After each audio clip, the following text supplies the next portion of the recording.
ناپ اور تول میں کمی کرنے والوں کے لیے خرابی ہے۔ جو لوگوں سے ناپ کر لیں تو پورا لیں، اور جب ان کو ناپ کر یا تول کر دیں تو کم دیں۔ کیا یہ لوگ یہ نہیں خیال کرتے کہ اٹھائے بھی جائیں گے؟ یعنی ایک بڑے سخت دن میں، جس دن تمام لوگ رب العالمین کے سامنے کھڑے ہوں گے۔ سن رکھو کہ بدکاروں کے اعمال نامے سجین میں ہوں گے، اور تم کیا جانتے ہو کہ سجین کیا چیز ہے؟ ایک دفتر ہے لکھا ہوا، اس دن جھٹلانے والوں کے لیے خرابی ہے، یعنی جو انصاف کے دن کو جھٹلاتے ہیں، اور اس کو جھٹلاتا وہی ہے جو حد سے نکل جانے والا گناہگار ہے۔ جب اس کو ہماری آیتیں سنائی جاتی ہیں تو کہتا ہے یہ تو پہلے لوگوں کے افسانے ہیں۔ ہرگز نہیں، بات یہ ہے کہ یہ جو اعمال بد کرتے ہیں ان کا ان کے دلوں پر زنگ بیٹھ گیا ہے۔ بے شک یہ لوگ اس روز اپنے پروردگار کے دیدار سے اوٹ میں ہوں گے۔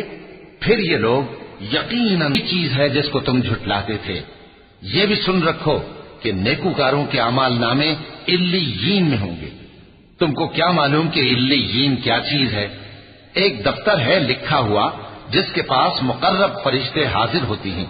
بے شک نیک لوگ نعمتوں میں ہوں گے، تختوں پر بیٹھے ہوئے نظارے کریں گے، تم ان کے چہروں ہی سے نعمت کی تازگی معلوم کر لو گے۔ ان کو شراب خالص سر بمہر پلائی جائے گی جس کی مہر مشک کی ہوگی۔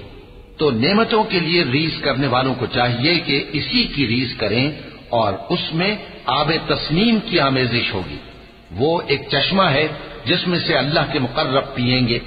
جو گناہگار یعنی کفار ہیں وہ دنیا میں ان کے پاس سے گزرتے تو حقارت سے اشارے کرتے، اور جب اپنے گھر کو لوٹتے تو اتراتے ہوئے لوٹتے، اور جب ان کو یعنی مومنوں کو دیکھتے تو کہتے کہ یہ تو گمراہ ہیں، حالانکہ وہ یعنی کافر ان پر نگراں بنا کر نہیں بھیجے گئے تھے۔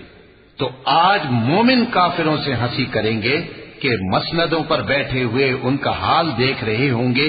آج کافروں کو ان کے کاموں کا پورا بدلہ مل گیا نا۔